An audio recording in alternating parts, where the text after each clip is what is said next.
Afternoon, everybody. So the topic that we have today is extremely interesting. It's the buzzword today in consulting.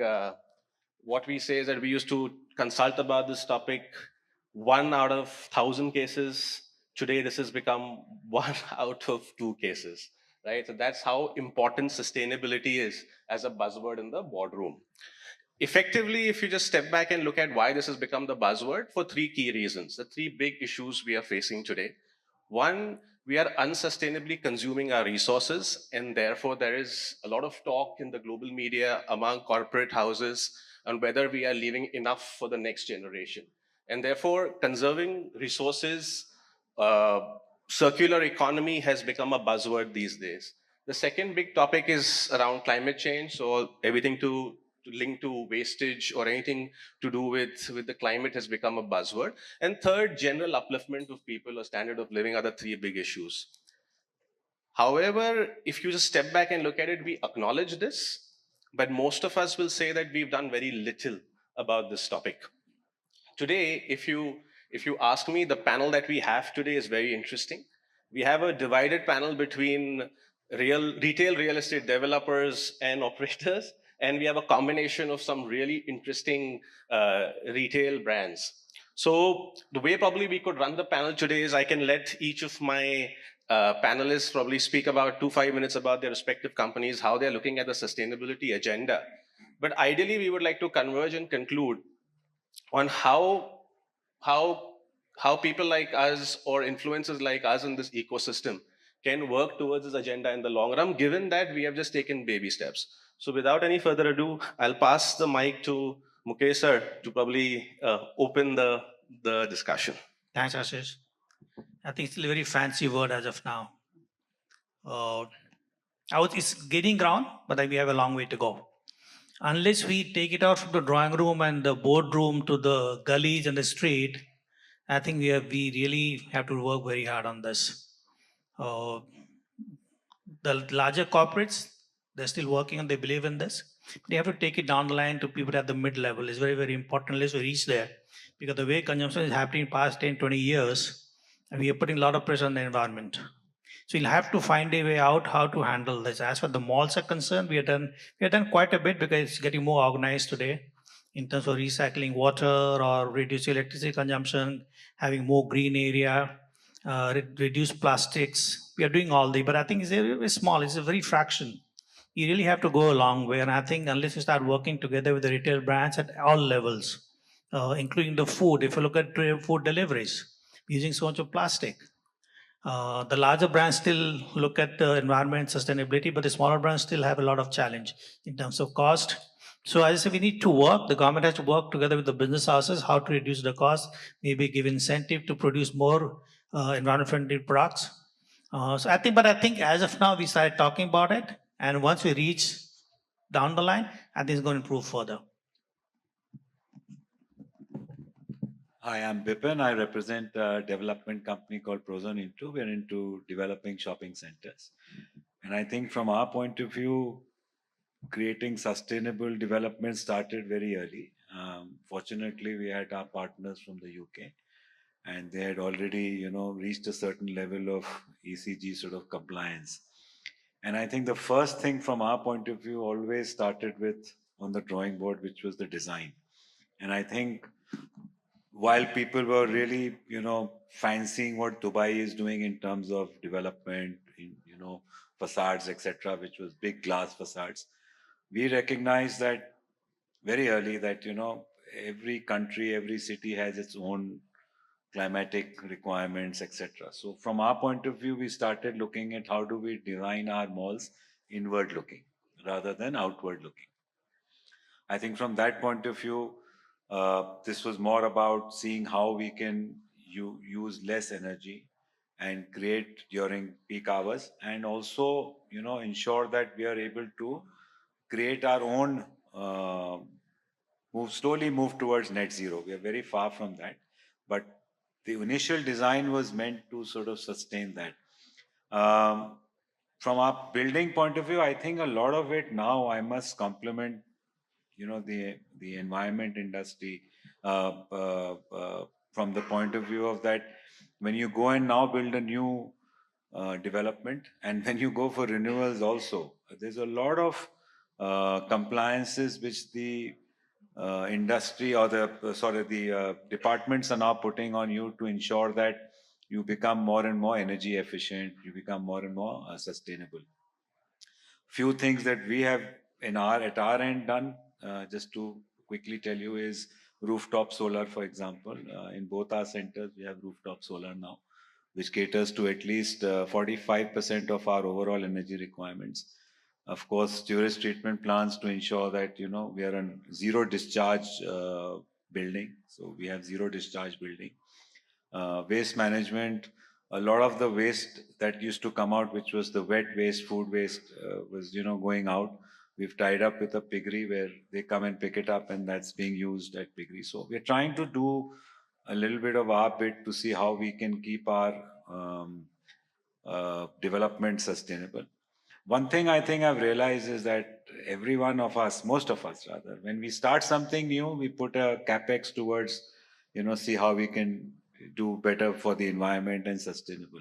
But as the buildings get older and as businesses get older, we tend not to put that much capex back in the business. And I think that's the learning process that I feel that we need to really adopt. How do we, even if the building has become old or the development is old, how do you reinvest in that business? Because somewhere down the line, you're so conscious of profitability that sustainability is overshadowed by profitability. So I think from our point of view, there's a lot to be done in terms of from where we are and where we need to go. Hi, good afternoon, everyone. My name is Sonali, CEO of Tonic Retail. We're a fashion accessories company with about 140 stores through department stores like Lifestyle and Shopper Stop. We are in the business of fashion jewelry, ethnic jewelry, and men's jewelry as well. In our business, jewelry in its nature in itself is very polluting. And so we really went back to the ground and saying, what could we as a brand do in sustainability? Was it relevant to our business? And more important, was it important to our customer? The one few things that we decided to do was saying, the footprint that we left from the distance from vendors to our factories and warehouses was too long. So how do we move supply chains closer to where we needed to deliver to our stores? We've moved from international sourcing, which was about 100% pre-COVID, to now just 30% and 70% is local sourcing. Now, that makes great sustainable sense because it's a shorter carbon footprint, but it also made economical sense as well as sense to the customer because it got product to the customer a lot faster. So what we started doing on our sustainability journey was how do we create impact that has impact on the planet or people, but also has impact to our bottom line. And that is challenging for a business like ours because honestly, there isn't a textbook or anywhere to refer to saying these are the things you can do in your business. Some of the things that have happened with us, with our vendors, is that most of our vendors have moved to solar energy. They are rainwater harvesting. They're making sure environments are conducive to employees working, especially in the fashion jewelry space. And we're moving into more recycled materials being used in jewelry. We've also started packaging, be it in our cartons. We no longer use new cartons. We use recycled cartons. All our packaging is recycled paper. But I think the biggest challenge for brands is unless the customer really understands the efforts that are being made and values these efforts, it makes it a lot more challenging for us. And I think to keep it relevant to customers, there's a lot of work which we are trying to do at an education standpoint. It's early days, but we've taken some steps towards that. Good afternoon, everyone. My name is Ankur Bhatia. I am the CEO of ShopFWD India Retail Limited, and we have a couple of brands in our portfolio which are to some extent linked to the sustainability angle which we are discussing today. The biggest one out of them is Columbia Sportswear. And we have a couple of other brands as well, out of which some are B Corp certified brands as well, which is typically considered the highest level of sustainability which any company or brand can achieve. Uh, are we doing enough on the sustainability front? Clearly not. Uh, is climate change or sustainability a question which warrants a serious discussion? Clearly, yes. But I think to merge the gap or to fill the gap between the two, there would be a lot of action which would be required, not just from companies, but all of us as individuals, as government, various governments of the world. And a lot of serious talk would have to be held to bridge the gap, because uh, actually not just mere talk, a lot of action on the ground would need to be done and executed for us to actually reach anywhere close to reaching a carbon neutral stance. So a lot of work which needs to be done. I can see a lot of people sitting here, and if the moderator allows, we could actually do a show of hands and just ask people, if all of our products were to become 10% more expensive, would people here and would people sitting outside, a lot of them who can't even afford 2 meals a day, would still be willing to invest in our brands or in our products? Maybe the answer would be Let no. them answer. Sorry. Let them answer. Should we? Should we? Yeah, Why don't you go ahead and ask? no, I think the question is very clear, right? I mean, everybody is talking about sustainability. Sustainability comes at a cost. The debate that I would have anyways opened up would be, are the consumers willing to pay for that cost, right? Are we willing to pay a premium for a brighter future for the next generation, right? Very simply put, I'll just take Ankur's question forward. If your living costs increases by 10%, but it allows the future generation a better lifestyle, how many of us would be willing to spend 10% extra today? Just a show of hands, right? I mean, request all of you all to put your hands up. Yeah, I mean, statistically not very, very high, but clearly. I think it's a pretty large number, but let me just remind you, just few years back when a lot of brand stores started getting those paper bags, and they started charging, most of customers to complain, why should I pay extra for paper bags? Because it costs you very high to bake them. They refused to pay. I'm sure you guys will remember all this. Yeah, exactly. I mean, I think we have a very educated audience here. But when the costs of paying 10, there's a hue and cry when the inflation of the country crosses 5%. And here we are talking about an overnight 10% increase in anything and everything, which the government can actually mandate from tomorrow. But they are also fearing the same fact that would the consumers be willing to pay 10% extra for anything and everything we are doing today? Having said that, I am not trying to underplay the importance of climate change and sustainability. It is important, but I hope the answers to this issue, this problem, come faster than they currently are. Can we let all the panelists complete, and then probably we can open the discussion, right? I would still request to respect the panelists. Let them put their point of view, and then we can open up the questions. Yeah. Good afternoon, everyone. Prakash Patel here from Bhumi World Outlet Mall. So basically, in real estate, previously before decade, there was no mandatory to make the sustainable buildings.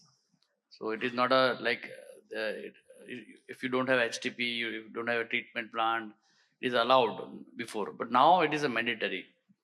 So the question was the sustainability, how you can impact and how it can be done by the developer, by the retailers, and everyone. So as per my understanding, if it is not mandatory, it is not going to be the like it will be challenged to accept with the all.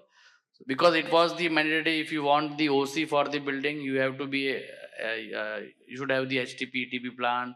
You should have the water treatment plant. You should have solar panel for the roofing. You should have the parking, 80% of parking for the solar charging. So this is the mandatory things. Then only it got the the developer went there and did. If it was not mandatory, it would not have done. So in India, if you make something mandatory, it will be run. But if you say that from my heart I want to do it, so I think so it is a difficult task to manage this many population and make it sustainability. But it should be sustainability, and if it is mandatory, the cost is going high, and it will be acceptable by all. Like, so there is no, like, he has just asked the question. But if something is mandatory, there was no opinion like yes or no. It has to be yes. That was the thing where for the sustainability, if government supports and make this or everything mandatory, definitely it will be a sustainable things. Good afternoon, everyone. I am Sumit. I represent a brand called Echo Shoes. Echo Shoes sells in more than 2,500 stores across the world, and also 14,000 point of sales in worldwide. When it comes to Echo Shoes, and we are into business of leather. And when it comes to leather in your mind, you think a lot of waste of water, a lot of sludges being developed, a lot of CO2 emissions, a lot of not so good things to our mother nature. But let me tell you what we do at EcoWays. We do have technologies called Right-Tan, which takes almost 20 liters less water per height, which also results into 34% less CO2 emission, which also results into 40% less consumption of electricity. What that means is we have been thinking on sustainability not from today, but from a very early stage. And there is a lot of usage of solar panels in our all the factories, more or less, and also at our head office in Denmark. We are committed to sustainability, and this is exactly what we see in our shoes. One more aspect on sustainability, when we speak about, yeah, it is a fancy word. We speak about that on a day in, day out. It starts from a process when you go to a general store, and then the general storekeeper asks you for a carry bag. Would you take it? Would you not take it? It starts from there. Then that sense of emergency or sense of that requirement or sense of that being rightful to that structure of in your mind that you need to be sustainable, you need to be uh, emitting less carbon starts from there. So I think many of us believe that today when we go to a general store and then you take an option or not take an option of taking a plastic bag, it starts from there. But having said that, yes, today there are people who have this in their mind, even if they take the bag or they don't take the bag. But how it transforms to in our local society, in our products, in our buildings, in our malls, in our usual localities, this is something to be seen. People know about it, but I think there is a lot of awareness to be spread amongst all the people, all the consumers, all the citizens of the country that we need to be sustainable, not for today, tomorrow, but it has to be, it has a recurring process which has to come into the picture. People speak about, I mean, Ox are talking about zero water discharge, zero carbon emittance, and they do have a milestone for 2030, 2040, and things like that. But to me, I think this is still a long way to even calculate that whether you will be there or you will not be there by that point of time. But I think, yeah, since we're talking about that, I'm glad that we are into that discussion and glad to share my views and also take the views of the panel. But again, coming to a leather business, footwear business, we are committed to the current topic is called sustainability in the shoes. Thank you. Hi, good afternoon, everybody. My name is Saurav. I'm from Accessorize London. We are a women fashion accessory brand. Our categories essentially are handbags, fashion jewelry, hair, scarves, sunglasses, and similarly we do Angels product, which has the same category for the kids. Uh, for Accessorize, sustainability has been there for a very, very long time. And we try to think in a manner that we do sustainability in a sustainable manner. So what do we mean by that? What we mean by that we have some long-term goals. Like from a brand perspective, we are looking to be net carbon zero by 2040. We are going to be B Corp certified, which is a US-based certification company, which certifies essentially what it means that you're doing whatever you are saying about different aspects of the business from a fair practice, from a sustainability point of view. Uh, Sustainability for us is there right from product, the way we make it, from whom we get it, to our packaging, to our transit packaging, and everything that comes in between. Our products are, so for example, handbags. We have a product range which will be made out of recycled plastic. So there will be a certain range within the handbags. Then we will have the cotton products which will be made, which will be coming out of BCI certification suppliers. So that means that the cotton which is used is a sustainable and environment friendly, and the trade practices are the practices what it should be. So on and so forth. I mean, that is how we do for all our categories. Where everything means that we are also working towards our long-term goal, as I mentioned, by 2040 to be net carbon zero, and then other certifications that we take into account.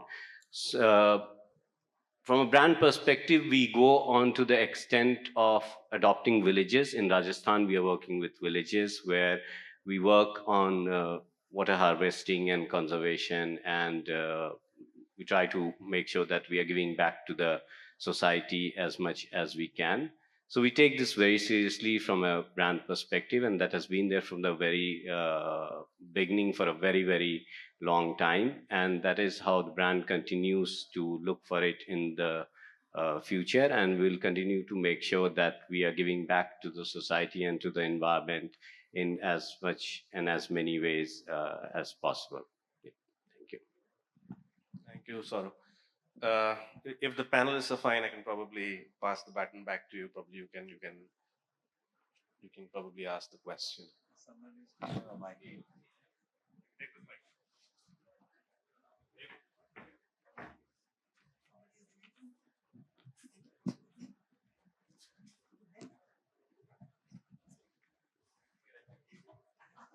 Yeah, Mr. Ankur, I am fully agreed. I'm not biased because I am also into working with the textiles. So for also it is my bread and butter and routine. So just an example, you quoted 10%. Why I'm fully agreed? Because if we see the cost perspective, definitely we will be focusing only on that part. So we have to have a holistic view. How it is going to, as some time back, Mr. Siddharth told, what we are going to leave for the next generations. Means where we ourselves would like to be, in what form, what shape. One example I am giving, like lot of industries, the wet processing. We are also into wet processing, but we are zero discharge. So if we are discharging our effluent without treating it, definitely we are polluting the environment, and the consequences of the same, maybe in the form of disease or whatever, whoever, anybody can be affected. Probably the cost of paying by you to take care, to treat yourself medically will be more than the 10%. It may be reflecting in any ways. This is what I personally feel. So being sustainable, for that paying some amount of premium is definitely justified, and it is, I feel, very cost effective. One more example I want to give. But we are actually running short of time, so you'll have to be Just quick with the quickly, question. just quickly. Sure. Yeah. And secondly, why I am convinced, because water pH should not be more than 6.5 to 8, Yeah. right? Drinking water. If in a particular area where these things are not being taken care of, if it is exceeding, again it is causing a trouble, right? So largely the entire country, right? Exactly. So I want to say, as a whole, one or the other way it is affecting. Same Of way, course. if the TDS is, I come from Delhi. Very The good. AQI barely falls below 200. my goodness, and TDS, if you see, TDS is yeah, should be 900 to 1200 maximum. So I grew up in a city where I could actually drink water right from the tap.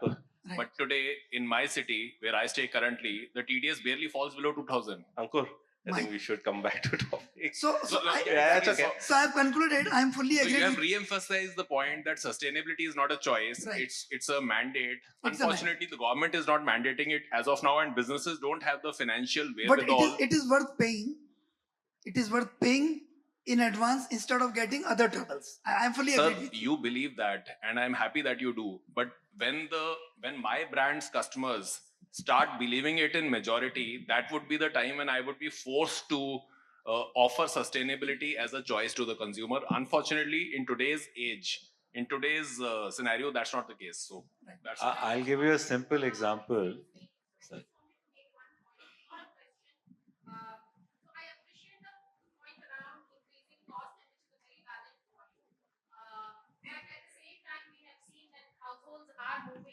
Away from plastics and all of that. The reason could be health based.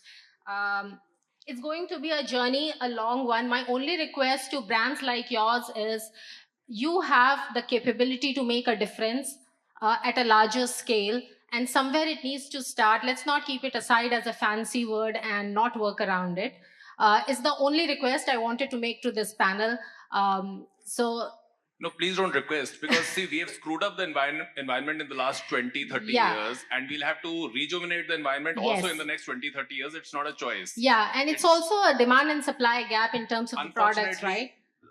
Unfortunately, screwing up the environment didn't require money, but rebuilding it is going to require money. That's the difference. That's the debate, actually. Yeah. I think we recently put waterless urinals in our malls. The number of complaints we're getting is that where is the push system from the customer? There's not enough awareness about it. And so it's a lot of education which is required, a lot of efforts that you have to go through. And I think somewhere down the line, consumers will always, not make the choice of cost. So I think corporates and businesses have to initially, push that environment issue. And then slowly, I think consumers, and I find younger generation more and more adaptable to that. So I think, but one point is there, and I agree with him, that wherever you mandate it is where it will get done. So somewhere down the line, the government has to, put certain mandates, put certain, criteria for buildings, for manufacturing processes, etc. to do that. But if we were buying DG sets for our mall, suddenly my person comes and says it's double the cost. What happened? He said, no, we are required to do now CPVB4. That is why. But if it was CPVB2, they would have never manufactured CPVB4. So I think somewhere down the line, it has to be a push-pull model where I think we need to somewhere down the line also invest ourselves as businesses and try and keep profitability also in check, but bring a little more sustainable future. What it changed in the last 10 years, what I've noticed, earlier we used to think only about the operational cost, not much of capex cost. Today we are willing to pay that extra money to save something on energy or the water. So today if we have to buy something which is a little expensive, pay 20% more, we are more than willing to pay that kind of money because we know it's going to save our energy cost, which is basically again towards the environment only. Same thing with the water. I'll give you a live example today. We are doing our LED on the facade. If I do something a little cheaper, my electricity cost will be very, very high. It'll be at least 30% higher. But if I put 20% more capex, my electricity consumption will come up with 30%. So I think it's better to put more capex today, and so that you can save on energy. It's also going to help you in your bottom line, but at the same time, you're also saving the energy for the future. And number two, it's going to be sustainable. So I think the whole mindset is changing slowly. We are looking at this as, we also look at, sometimes we look at the vendor, is he having the sustainable practices? Can I pay a little 5% more and give the contract to him rather than give it to somebody else? So these things are gaining ground today. If you look at the retailers as well, I don't think there's a mandate for them to use paper bags. It costs more. I think a lot of these retailers have gone ahead and started using the paper bags. So I think there's an awareness about this. But as it has started at a very higher level, at the corporate level, it has to come now to mid-level as well, which will definitely take time because cost is really a big factor in this. unless the government gives an incentive to give subsidy to, so that the cost comes down, it will be very difficult for smaller business also to get into this. I think fair point. What we also need, as we spoke about, we need guidelines, policies from the government laid out in a complete good manner. Now, a challenge at times which it comes to us as a brand is those policies are not well defined. And the policy makers which make those policies have some, they're not clear in what they're supposed to say. We are facing that many a times in our usual certification these days. When it comes to comprehension of a policy in a better manner, there are several round of meetings which happen, and still we don't find any solution to that. So even if we talk about that, if we talk about that path, we talk about policies, procedures, I think that there is a need of an independent ministry itself, which can lead the way, which can educate the customers, which can educate the brand, which can educate the companies how to reach at that level that you become sustainable for tomorrow. So it's a long process. Yes, we do need support from the authorities here, and a clear support in which a direction is clear, the laid down policies are clear, the steps are clear. That I'm sure we as a brand can also adopt to those policies later. Happy to evaluate these policies, happy to evaluate what is there to offer to us. We are all in. We are there already from the global perspective when we do apply that in our products, and also glad if we can introduce the same in the country itself. Oh, super. I mean, just to sum this up, right? I mean, all of us are agreeing that there is awareness about the topic. We're saying that policy will be a very important trigger for us to be on this path. The biggest constraint for us is that in retail, the cost structures currently are not the best. Probably we are one country where retail is still not mature enough, not delivering reasonable shareholder value return, and therefore it becomes extremely difficult for my colleagues on this panel to sort of muster that money and increasingly start putting on these agendas. They're doing in their little way. But the larger question for us is that the problems are where it is, right? And we need to think about what will trigger this change. And therefore, that's the next question I would pose to the panel. What they believe is the way forward to sort of drive this agenda of sustainability. We understand if the regulators come at us and we'll have to do it, we will do it. But effectively, it's the job of the entire ecosystem, right? And therefore, I'll open the panel for their feedback or their comments on what they believe will be the path to a sustainable future for the retail sector in India. I think it starts educating people about this. People living in metro, larger city, they still have some idea about this. When you go to smaller city, they don't even think about it. They have no idea what you're talking.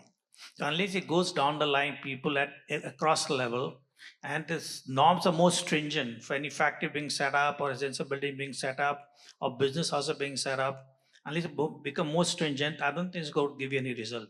It's important to have more regulations, and there should be a system to check this. There are people, they may bypass it. They have massive restrict system, which should be honest system, so that it is monitored. And some they are defaulter, they are penalized. Somebody is doing well, maybe give incentive to them. You have to look at from both ways. The products which are more sustainable, can government look at small businesses to give them some kind of incentive or subsidies so that they produce more, so they're going to help the end business houses. If you look at all these things, I think it's going to help in a longer way. I mean, from the way I see it, even if we were to push forward for a gold certification of IGCPC, there is no incentive which is given by the government to say if this building is gold certified, then your power cost will be lower by, let's say, 50 paisa or something. So I think somewhere down the line, a lot of effort has to initially come from the authorities, from the government bodies, to make sure that at least they empower and allow businesses to be able to invest in sustainability developments. From a consumer, I have a simple question. You all are retailers, so I'm going to start something very fresh. If we were a sustainable shopping center, doing everything possible to be zero, net zero, would retailers be willing to pay a little more rental for it? So we are asking the consumer to pay a little more. Will the retailer be willing to pay a little more rental, saying this mall is a sustainable net zero mall, so I want to be there and I'll pay an additional 10% rent just because they are net zero? Sir, there is no problem. Yeah. आप तो दे रहे हो, आप तो mall Sir, में हो listen. Shopping center in Bombay cost you 800 rupees square feet. Come to us, we will give you in 150 rupees. You are going to get the 3 times sale in our the outlet mall. So the outlet mall is the next future, and outlet mall is the next solution for the sustainability. I'd like to add to that. I think a retailer is willing to pay more for a property if the footfalls that come in a sustainable mall are going to be guaranteed to be higher than a non-sustainable mall. So it really comes down to, does the customer want to come to a sustainable mall? That makes sense for a retailer. The issue is that it's a vicious circle. So someone has to take the lead. So I'm saying if a mall takes the lead, the next person who has to take the lead, or the next business, is the person who's doing business. So B2B, then it can happen to a B2C. So I'm saying somewhere down the line, we're also focused on our profitabilities, our deliverables, that we don't really value sustainability as much as we should. And I think that's the reason I'm saying that something that becomes a requirement will always initially, see, generally as people, and especially from India, we're used to, having conditions to us. So terms and conditions apply is always something that we are really used to as of now. And I think that's where slowly we need to bring that change. And if the consumer can see value in a sustainable mall, maybe they're willing to pay. I know one thing for sure. I've been in retail and now I'm in real estate. But I remember that when we moved to paper bag and we started charging for paper bag, and I'm talking many years back, people were willing to pay for the paper bag and say, I don't want a plastic bag, for two reasons. One, it was a very nice looking paper bag, and they could carry it home and they would want to show it off. But I feel that if we were to educate the consumer, make them understand the benefits of what is being offered to them, I think people may be willing to pay, but it'll be a slow process. So the point which I was trying to make earlier was that most of the modern day problems are such great levelers, like COVID was. Irrespective whether you were rich or poor, all of us were shut inside our homes, right? Even this is a leveler. Irrespective where you are, what you are, it's going to impact you. So you might make a fancy sustainable mall in which we open a shop, though we don't make denims, and 90% of our collection is sustainable, and one section has denims lying in a corner, and most of the consumers actually go and pick the denim because everybody needs a denim, and every denim needs 4,000 liters of not a sustainable denim but a unsustainable denim requires 4,000 liters of water to be made, each denim. So it's not about a retailer or a mall developer. It's actually about each one of us. If the consumers don't change, I alone can't change. Neither can you. So that's the irony of the problem. I think the effective way of, as you said, consumer don't change, and then everything, the cycle goes like that. It is this very small message. One example I'm going to give you is when you buy an Apple Watch. Apple Watch started a trend of 10,000 steps completion. I don't know where it has come from. You are fit, you are not fit is now decided by this watch. If you run 10,000 steps, you're fit, not doing it, not fit. So I'm saying these small marketing initiatives, for example, if you buy from this brand, you are adding to X number of carbon credits for that matter, or X number of sustainable parameters, then this will automatically drive consumers to go to that brand, and even if they can pay premium for that. As per the Bain & Company, still people can pay 12 to 15% more if we call yourself sustainable. Now the worry is that in the consumer's mind, they feel that the brands are trying to take some extra money out of you calling sustainable. The problem is the people think that it's not a sustainable denim sold as a sustainable denim. That is the problem. Because half the time, you're always finding the negative in the... So we spoke about denim. Obviously, one of the brand in India, will not take the name, spoke about an ocean plastic denim, and they had the hoardings across the city, across the mall, and they spoke about that. It was a very small fraction of the denims what they make. But they use this as a great marketing tool for themselves, which actually also puts the customer confidence in the backyard. They feel cheated that, okay, fine, you're trying to say sustainable, but it's a very small fraction of that. And when people try to make this as a marketing tool for themselves, then customers have a yes or no kind of approach for buying any brand. So I think since you asked the way forward, uh, I feel the way forward would be that we'll continue to be go worse and worse, and a time will come when it will no longer be affordable for any one of us to take any further to make any further damage to the environment. A situation will arise, and then everybody will wake up, and then maybe 10-15 years down the line, suddenly things will start improving because there will be no longer a choice to do what we are continuing to do over the last many years. I mean, just to add to that, COVID was a great leveler, like you said, right? And everyone could feel the economic impact. Businesses shut down, and there was a value that you lost to your business. Now, this year has been unprecedented heat this summer. And for a lot of brands which are seasonal brands, or brands that deal with, say, winter accessories, and we had a very late winter this year, there is a clear economic impact to our business. But I don't find us quantifying that value across the business and industry and sharing enough data saying this impact on the climate has actually had this value on our business. And I think if that sharing of information came together and people actually realize that climate change is having an impact, direct impact on our businesses. COVID was an example, for whatever reason, was an environmental impact if you break it down. And we actually say if we don't do something for environment change, it's going to eventually impact businesses in itself.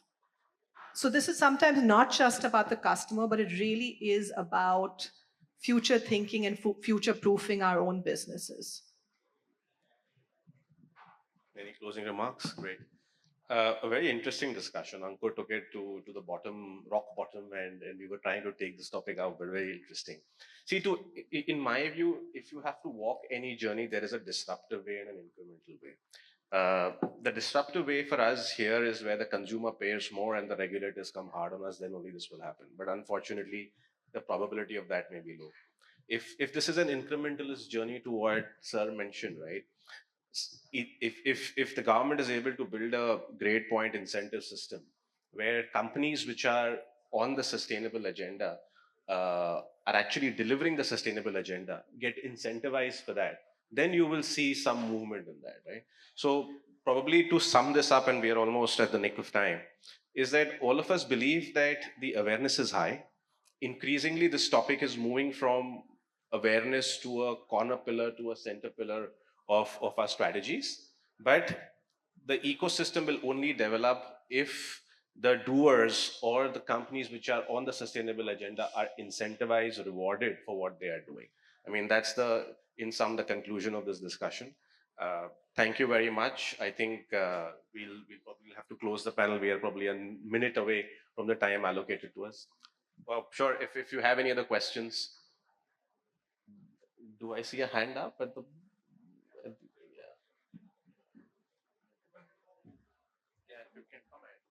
Come ahead. No? Do we have questions? Yes. Thank you. Actually, my first question is to everyone in the audience. How many of you all use Clorox or Lysol in your home? Just be honest, raise your hand. Sorry, come again. How many of you use Clorox or Lysol in your home? The number is going to be a lot larger than what we're seeing. I mean, most of people. Yeah, household penetration more than 95%. So yeah. Exactly. Yes. So, see, it's very easy to ask the businesses to be sustainable, but really it starts from the home. It starts by looking at your own consumer decisions, right? And try to walk when you can choose not to drive. The question to you guys is, like, how do you align your business interests with sustainability, right? And like, what are the obvious things that you guys are already doing in that realm? think most of them opened with that, right? I mean, everybody said that it's a small baby step they are taking in their own way. I mean, people spoke about the interventions they're doing on the supply chain, on the product side. People spoke about how they are working on their capex to make it more sustainable. I mean, I would let any of the panelists respond to it, but I think they started with that. So I think it's a core value for most of the companies today. Anything what you do in the company, a established company, it's one of the core values, maybe in the top 3.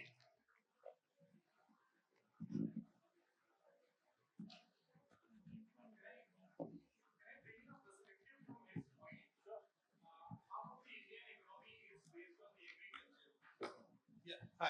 So I just wanted to bring in a perspective based on the point which the last gentleman said is half of the Indian economy is based on the agriculture. And the biggest impact is happening there.